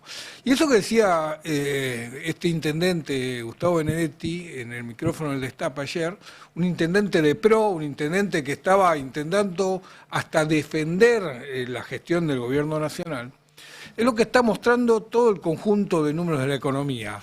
En el primer cuatrimestre de este año, que son los últimos números consolidados que hay de ingreso real de los trabajadores, el desplome fue histórico. Fue 5,5% real la caída de ingreso de los trabajadores en relación de dependencia. Y ese trabajador en relación de dependencia es el que le compra a esa mujer emprendedora que vos estabas mostrando ahí. Y ese trabajador es el que no tiene hoy ingreso. Ahí tenemos un gráfico que es muy ilustrativo de cómo se nota la caída de ingreso real en este primer mitad de año. Y lo que había sucedido es que la caída del año pasado, después de la devaluación, fue tremenda, fue la más grande de la historia de económica argentina. Y en el último trimestre del 2024 hubo una recuperación que vos recién estabas reflejando, ¿no? Como parecía que se había pasado por el piso de la recesión y este año iba a ser el año del crecimiento. Y si veo un segundito, a mí hay un dato que me llama mucho la atención. Y hay un gráfico que por ahí lo podemos mostrar, que es la placa número 2, donde te muestra lo que pasa entre los salarios y el EMAE. Si vos no tenés nivel de actividad económica, o al revés, si vos no tenés nivel de ingresos, no tenés nivel de actividad económica. Y ese gráfico lo que te muestra es cómo va cayendo los ingresos y va cayendo el nivel de actividad económica. Y da la sensación de que, bueno, la sensación no, el programa económico se basó en un ancla monetaria, un ancla salarial y un ancla cambiaria. De las tres, la que más sobrevive es el ancla salarial. Sí. Y además ahí en el gráfico lo que se ve es una actividad económica que evidentemente no potencia los salarios, digamos, esa ancla que vos marcás, ¿no? Pero además, perdón, Fer, y corregime si me equivoco, pero las tres anclas terminan siendo salariales. Porque si el dólar no se va más alto es porque la gente no tiene pesos para comprar dólares. Y si no emiten más es porque también están bajándole tanto los salarios a los empleados públicos, al sector público, que no necesitan emitir a los jubilados. La demanda de dólares en Argentina tiende al infinito históricamente. Y se demostró en estas últimas jornadas donde se equivocó el gobierno, hizo una mala gestión de la política monetaria, liberó un montón de pesos en la economía y enseguida lo que sucedió fue que se calentó. Por eso decía, el ancla cambiaria en realidad, el ancla cambiaria funciona funciona porque la gente no tiene plata para comprar dólares, si no, no funcionaría. O porque el incentivo a quedarte en peso era todavía relativamente atractivo. Hay un sector de la sociedad que tiene capacidad de comprar dólares y eso es lo que se está mostrando y se está reflejando en las estadísticas. Hubo 2 millones de argentinos que compraron dólares en estos últimos meses. Es decir, hay un sector de la sociedad que tiene poder de comprar dólares y que lo está ejerciendo. Lo que vos ves que el dólar no se dispara no es porque no haya demanda de dólares, sino porque el gobierno había logrado superar con oferta la demanda esa y no generar demanda de los sectores que tienen, especialmente empresas, la capacidad de hacer formación de activos externos. Pero se les movió un poquito el dólar. Y enseguida tenían un miedo a la inflación. Y la única ancla que sigue funcionando para que la inflación esté planchada es la de los ingresos. Y eso es el problema. El problema es que no vamos a tener recuperación de los ingresos en ningún sector de la sociedad argentina, porque en el fondo es el único ancla que les está funcionando para controlar la inflación. No es un daño colateral, sino que es el corazón del programa económico. El programa económico es que vos no tengas ingresos. Sí, lo voy a complementar esto, porque en la placa 7 vemos esta evolución salarial. Ayer salió el número del INDEC, que el gobierno celebró porque el salario privado registrado fue por encima de la inflación general. Y acá en pantalla vemos un gráfico del CEPA, que lo que hace es hacer el cálculo de la evolución de los salarios actuales con el principio desde noviembre de 2023, como para ver la evolución de los salarios en la gestión de Javier Milei, pero también usando la canasta de 2017-2018, porque cuando hablamos de salario real lo estamos comparando con la inflación. Nosotros mencionamos todos los meses, bueno, la inflación usa una metodología que es una canasta de 2004-2005, donde los servicios, lo que gastamos en luz, gas, en vivienda, en todo lo que hace a nuestro gasto fijo, está poco representado. Entonces, ¿qué pasa si calculamos la evolución de los salarios en relación a una canasta más cercana en el tiempo, 2017-2018, una canasta que representa mejor esos gastos fijos que hacen que el fin de mes llegue el 10, ¿no? Porque vos ya pagaste los servicios y medio que te quedaste sin plata. Y ahí vemos justamente el piso sería la línea punteada, ¿no? Sería ese 100, sería el piso. El primer subsuelo sería, bueno, ¿qué pasa con los salarios cuando lo medimos por la inflación, la que publica el INDEC todos los meses? Y ya para ir a una inflación más cercana a nuestro bolsillo, tenemos que ir al segundo subsuelo, que es donde están los salarios registrados, o sea, no estamos hablando de los informales acá. Y estos son salarios medidos por el INDEC, no son los salarios reales de la economía. Sí, eso también es cierto. Porque el salario real de la economía, el que refleja mejor indicadores como el CIPA, es todavía peor el resultado de lo que te muestra acá. Y es ese que te está mostrando que hubo una caída de 5,5% real del ingreso en el primer cuatrimestre de este año. Y lo informan consultoras como Equilibria o como CP Consultor, es decir, no estamos hablando de centros de pensamiento revolucionarios, zurdos. No, estamos hablando de economías hasta centros. ¿Pero dónde saca el gobierno? Porque el gobierno se la pasa diciendo que todos los meses los salarios recuperan. Bueno, vos sabés que a los números de la economía vos los podés exprimir de todas maneras, ¿no? Es decir, vos siempre podés encontrar un número que te justifique lo que vos querés plantear. La tarea es buscar una canasta de números que te dé un panorama más cierto de lo que está pasando en la economía. Y cuando vos te tomás esa molestia y no buscás el datito exclusivo que quiere justificar lo que vos decís y buscás verdaderamente los indicadores que están reflejando lo que está pasando, te surgen esto. Lo que mostraba recién Cande, los ingresos de la sociedad por abajo de la inflación desde que Milei está en el gobierno, y cuando buscás un poquito más y ves decir, a ver, busquemos los mejores indicadores, te dan todavía peor. Claro. Aporto un dato que da La Nación hoy. En las fuerzas de seguridad, en el ejército, en las fuerzas armadas y en las fuerzas de seguridad federales, en lo que va del año se dieron de baja más de 2.200 personas, o sea, trabajadores, efectivos, agentes, como los quieran llamar, por la baja de los salarios. Y la Policía Federal es la que más, y la Gendarmería son las que más agentes tienen que han pedido la deserción o la baja, porque no les alcanza, como le pasa a los médicos, como le pasa a los profesores. Exactamente. Y ahora, eso lo que no saben que afuera es peor, ¿eh? Sí, afuera hace mucho frío, ¿no?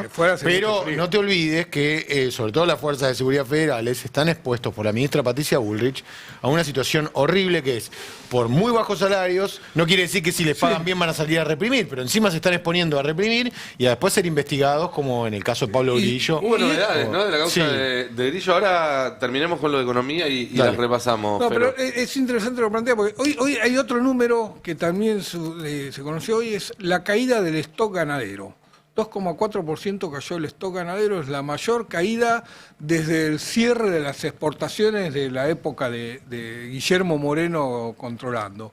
Y entonces están todos diciendo, no, lo que pasa es que hubo una sequía hace 2 años, entonces la aparición fue baja, ¿no? Lo que pasa que Y lo cierto es que el stock ganadero está cayendo porque tampoco hay consumo y no hay exportaciones.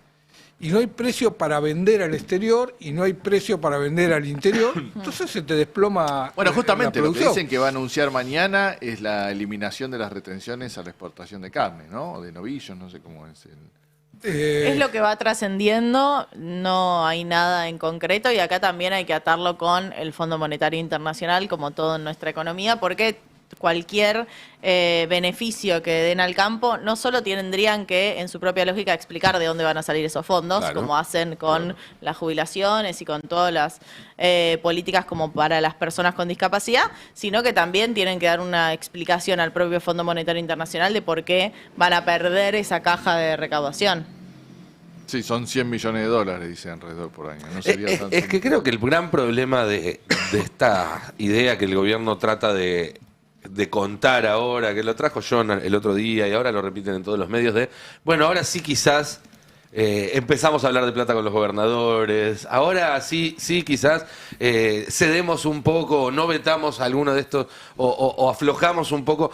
Es que no tiene plata para hacer nada de eso, que le quedó la sábana corta, le quedó cortísima al gobierno y en este momento realmente... Digo, hace un año tenía otro margen de maniobra para decir, le damos un poco a las provincias, le damos un poco a los jubilados y de esa forma volteamos unos votos para el veto porque mostramos que estamos dando algo a cambio. Hoy, con este dólar, con estos pesos, no pareciera haber margen para que le den nada a nadie. Y hoy los que quieren reclamar, los gobernadores, tienen un incentivo más grande que hace un año. Porque hace un año sabían que tenían que esperar un año para las elecciones. Y hoy ya tienen las elecciones encima, entonces por lo tanto tienen menos incentivo a ser complacientes con el gobierno nacional, porque no ganan nada en esa complacencia. Que ya no tiene 60-55% además de imagen.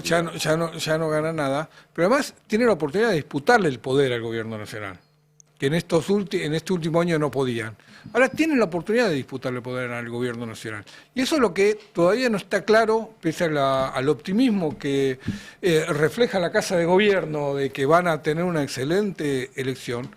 No está claro que los gobernadores no estén dispuestos a disputarle poder al gobierno nacional cuando consideran que buena parte del ajuste ya está hecho y cuando consideran que ahora la etapa que viene es la etapa de salida de esa recesión que planteaba recién Cande, y donde pues ellos pueden aprovecharla y no entregársela gratuitamente. Ahí Milei tiene una ventaja, que es que la mayoría de los gobernadores que tienen proyección, los que veíamos hace un rato básicamente en la foto, tienen todavía un mandato más por delante. Puyaro es el único que no y está reformando la Constitución para lograrlo.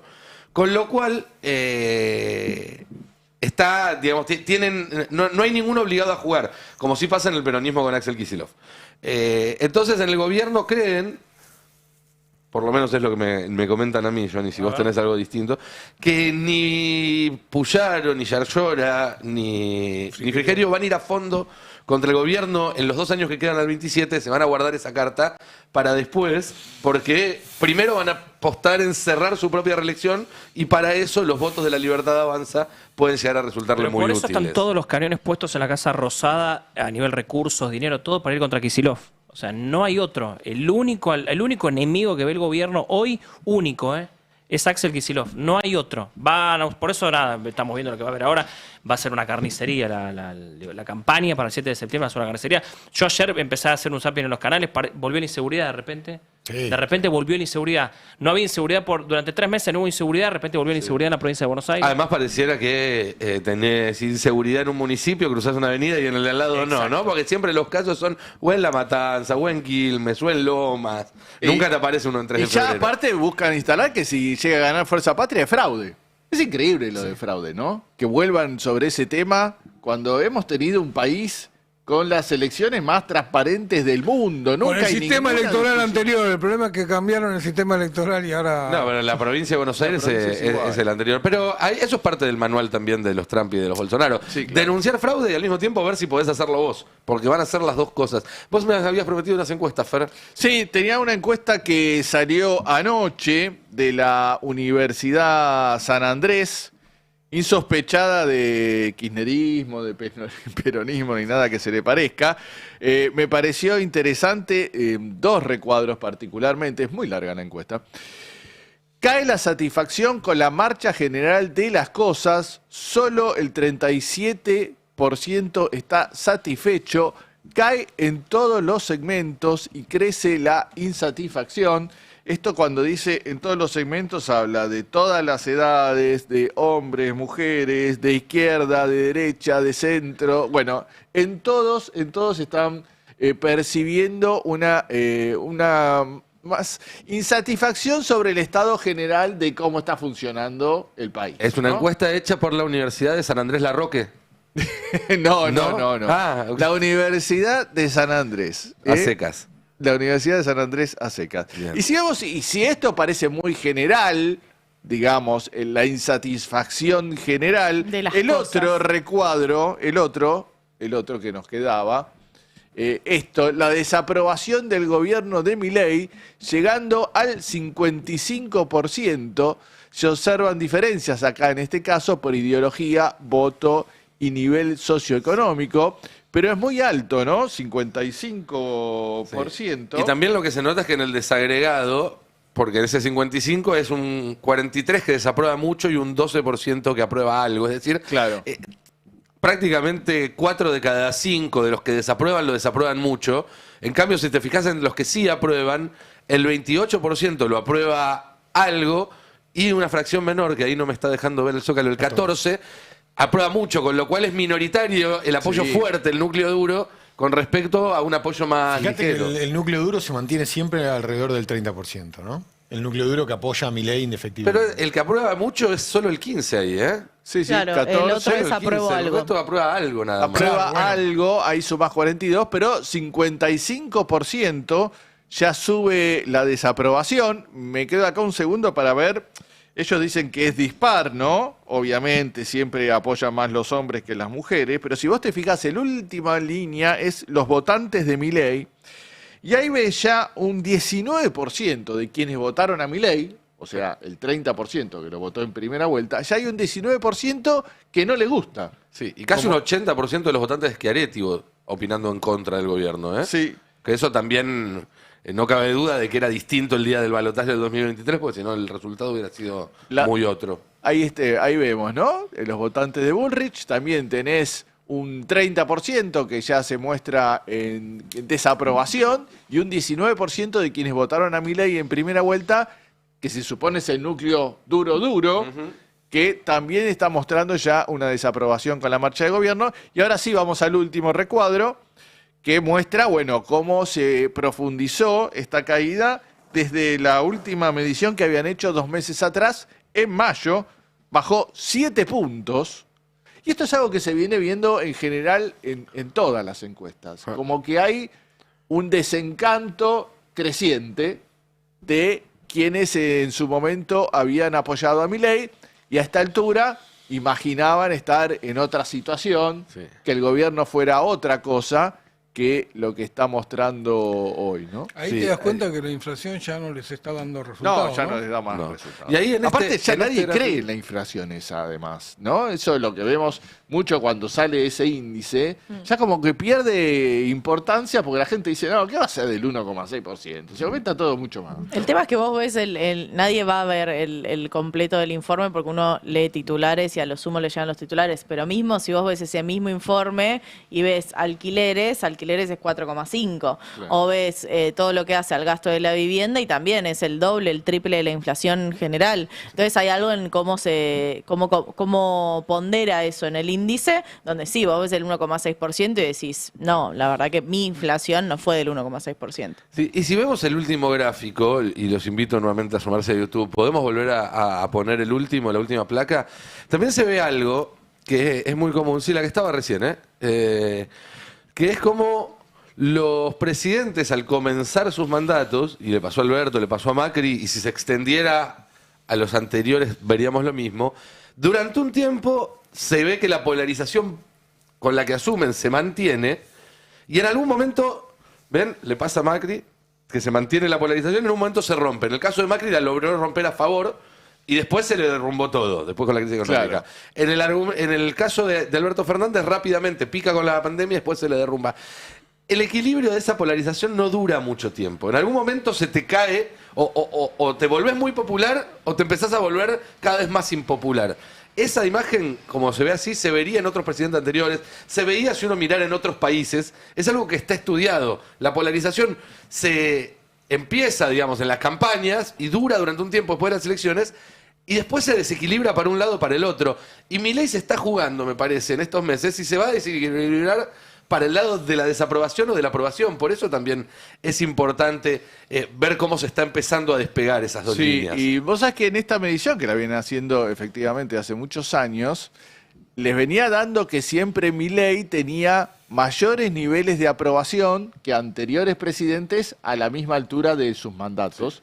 Y de hace 2 meses ya les viene dando por debajo de lo que tenía Macri en el 2017, por ejemplo. Que fue el mejor año de Macri. Claro, cuando ganó las elecciones. Bueno. El único bueno. En términos económicos, por lo menos. Fero, me habías dicho que tenías novedades del caso Grillo. Sí, hay novedades porque la jueza Servini finalmente, bueno, se me murió. Ah, no, y pensé que íbamos a velar mi compu en vivo, pero no, al final no, está viva.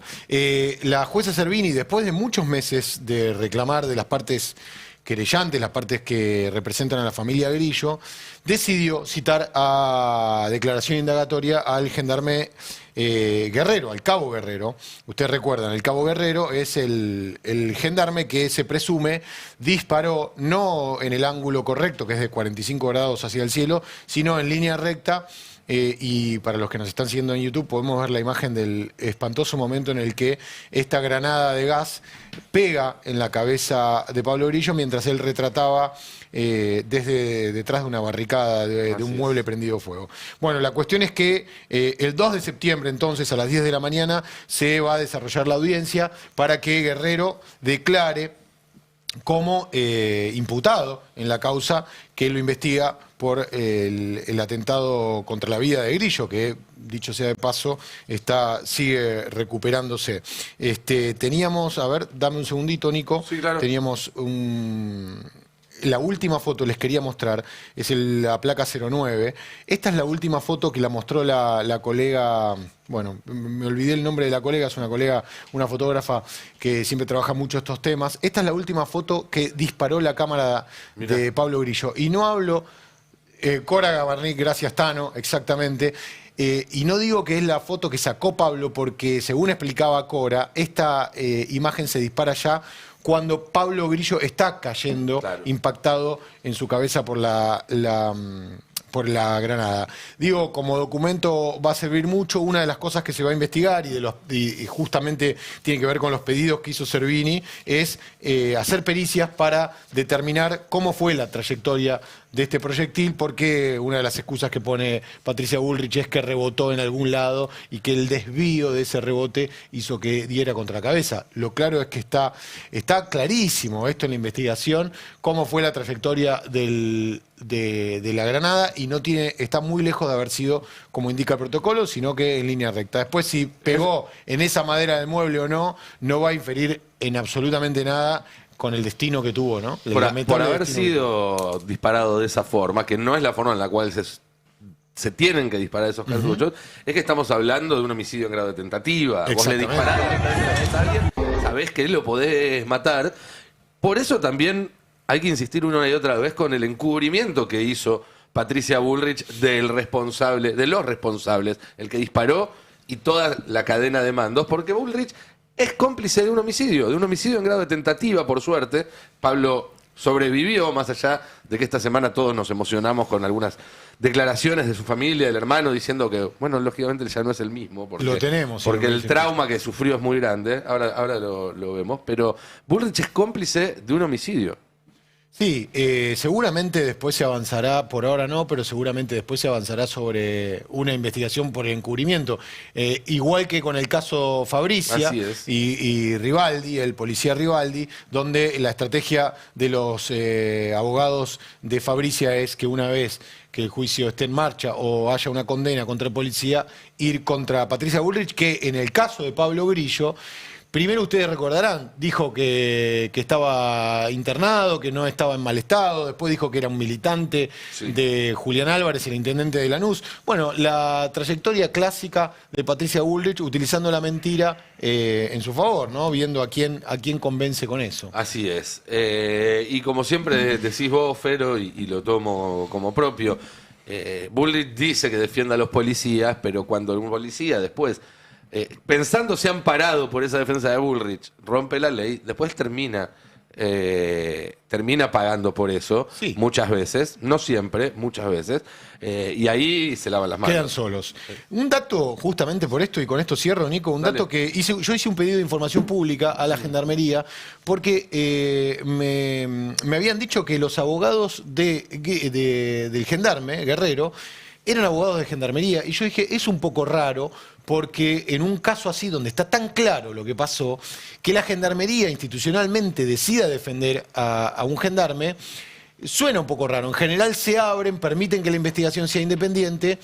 No es el caso. Me confirmaron, el jefe de Gendarmería me confirmó en este pedido de información pública que los que defienden a Guerrero son abogados de Gendarmería. Ahora bien, ¿qué abogados de Gendarmería? Son del equipo de Fernando Soto, que es el abogado que defiende a todos los policías, con o sin Patricia Bullrich en el gobierno. Fernando Soto ahora es funcionario del Ministerio de Seguridad, y el que defiende a Guerrero es un abogado que se llama Martín Salubi, que es el mismo abogado. Se garantizaron cobrar los honorarios. Exactamente. Soto es funcionario por un lado, pero su estudio sigue representando de manera independiente para Gendarmería o para quien sea a los policías violentos. Esto ya lo vimos con el caso de Lucas González también. Impresionante. Por eso también es corrupción, ¿eh?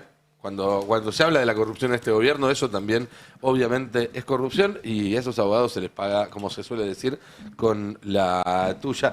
¿Tenías algo para el estribo de Adorni, una novedad de Manuel Adorni? Vuelve hoy el programa de Adorni. ¿Vuelve? Fake 78, ¿se acuerdan que hace 2 semanas lo estrenó de alguna manera? Sí. Lamentablemente me dedicó medio programa. Al otro día salió en la tapa de La Nación Adorni. Lo tildaban de chavista, decía que eso lo hacía Diosdado Cabello. Bueno, eso generó un tipo de ruido. Ministro.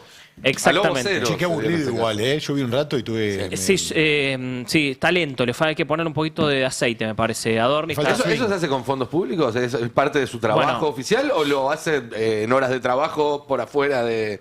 Digo, en cualquier caso está mal. Siempre público. 2 datos. Me contaron que donde él lo está grabando es en el viejo despacho de Víctor Buje. Del fotógrafo presidencial. El histórico fotógrafo presidencial de la Casa Rosada. Me contaron que el primero lo grabó desde ahí, en un despacho que está bien arriba en la Casa Rosada. Él después salió a desmentirlo, pero a mí me confirman que lo está haciendo él y que lo hace con recursos humanos de la Casa Rosada, digo, que labura con gente. Para algo contrató como 200 tipos, ¿no? Me imagino que... Bueno, él dice que no, pero hay gente de la Casa... De hecho, Clarín acaba de publicar que vuelve hoy, ahora en un rato, Fake 78, lamentablemente no le quiero hacer publicidad, pero bueno, hay que contarlo, y que lo va a hacer junto a Lanari. Bueno, Javier Lanari es su número 2, digamos, es funcionario. Era que tendría que estar haciendo el laburo de él mientras él está haciendo el stream. Y aparte se hace a la 1 del mediodía en vivo, digo, deberían estar laburando. Así que se hace con recursos humanos, claramente, del equipo de Adorni. Con la tuya debería llamarse. Con la tuya. La tuya contribuyente. Bueno, y el otro día Milei fue a Córdoba con el avión también oficial a un acto de la derecha. Ahí igual el problema no es que el presidente use el avión oficial para moverse, eso está bien, es lógico y razonable, sino que el presidente esté utilizando tiempo de su función presidencial para ir al festival Ni Uno Más o Menos. Claro, y después no quedó nada claro porque quién echó a la periodista de Página 12 porque Adorni dijo que no era agente de la Casa Militar. Pero si la conocen a ella porque es acreditada de la Casa Rosada, indudablemente era gente que trabaja en la Casa Rosada. A mí me contaron, y lo estoy tratando de terminar de investigar, me contaron algo más grave del avión de Milei, que fue en un avión presidencial donde entran 11 personas y que volvió, 10, ¿no? Y que no volvió en ese, volvió en otro donde entran más de 40. Y hay rumores de que parece que vino con varios, con los que no fue de ida, sino que se los llevó desde Córdoba. Que habían ido por la suya y dijo, muchachos, vengan con nosotros. O sea, mandó a traer un avión más grande. Antes de irnos, vamos a ver qué pasó ahí. Me pasaron una joyita. Porque Bondarenko sabemos que fue concejal por Florencio Varela, el excomisario que ahora es primer candidato de la Libertad Avanza por la tercera sección electoral. ¿Cuándo fue candidato para llegar a ser concejal? Año 2015, si no me equivoco. O 2017, bueno, no 2017. lo tengo. 2017. Bueno, hizo un spot de campaña, como todos los candidatos. Es un spot espectacular. Véanlo. A verlo. Yo fuera su segunda madre. Donde me necesite yo voy a estar. Y sé que donde yo lo necesite usted va a estar conmigo acá. Sí. Yo creo en vos y contá conmigo. Soy el comisario inspector Maximiliano Iván Bondarenko, jefe del Comando Sur La Matanza. Yo creo en ustedes. Cuenten conmigo. Claro que sí. Los Exterminators. Robocop. Brigada Cola. Ahí están los 24. Ahí deben estar los 24. Volver a creer. No quiero ser ignorante, pero ¿quién es la señora? Ah, no, esa es la tía de Bondarenko, creo que esa es la tía de Bondarenko. ¿La mamá? Como Ratazo. ¿Es la mamá? ¿Se acuerdan que Ratazo hablaba con la mamá en su campaña? Bueno, igual ser confía- que te quiera tu mamá es bastante. Una señora Perdón, que confía Nico. en Bondarenko. Sí, perdón, Fer, que te... No, que era una señora que confía en Bondarenko. ¿Pero una Claro. señora random? Me parece que sí. ¿Se quedó algo más o nos estamos... No, decía que esto usó su uniforme, Sí, claro. esto es igual, Sí, y es una claro. cantidad de policías uniformados para hacer campaña. Absolutamente. Che, lo último antes de irme. Este domingo estamos nominados al Martín Fierro. Sí. El Destape Argentina Política, el programa que hacíamos el año pasado con Carla Pelliza a la noche del profe Romero. Este domingo nos jugamos todo, ¿eh? Yo vuelvo con el Martín Fierro como sea, Tano, ¿eh? ¿Van a ir? Yo- ¿Van a lo ir a ganamos, la... vamos a ir. Escuchame, Vamos si a lo estar ahí. ganan, yo quiero un ¿Qué te vas a dedito del poner? pie, porque yo estuve ahí, yo fui socio fundador. Va a haber un dedito del pie para Nico Lantos. Competimos contra ¿Sabes qué Alejandro te vas a Dolina. poner? Ganen o mueran. Ahí está pidiendo también una partecita del Martín Fierro, Germán. Bueno, vamos a ver, no sé, ¿Pero competimos qué te contra vas a Dolina. poner? ¿Eh? ¿Qué te vas a poner? ¿Te Me estoy por un traje, sí. Sí, por un sí, traje, claro. saquito azul. Bueno, Desde acá felicitaciones Saquito a todo el equipo de Argentina Gracias, Política, también Juanpa a, Costa, Nela, a bueno, Carlita, a Anela, Juanpa, a mi amigo personal Cipi Tom González. Gubar. Bueno, no los voy a nombrar porque me van a matar. Si, no podemos nombrar a todos. Sí. Muy difícil. Vamos Escuchame, al si necesitas una camisa, Ari tiene una, me dijeron. Chicos, nos vamos, que ya viene Adrián Murano con sus Pero no verdades es Ari. afiladas. No. Te lo presento. Para yo los te premios dije. no, para los fracasos sí, para los premios no. Chicos, que tengan un excelente fin de semana. El lunes nos reencontramos con Roberto Navarro, con todo su equipo acá, haciendo el pase. Quédense igual que hoy hay una jornada espectacular acá en el Destape con Adrián Murano y con todo lo que viene después, Colombati, Mariano Martín, Villarruel, Nora Bar. Vamos y vamos y vamos y vamos para enterarse de todo acá en el Destape. Lindo fin de y nos vemos el lunes. Chau, chau, gente. Chau a todos. Chau. La información precisa es poder. El Destape 1070.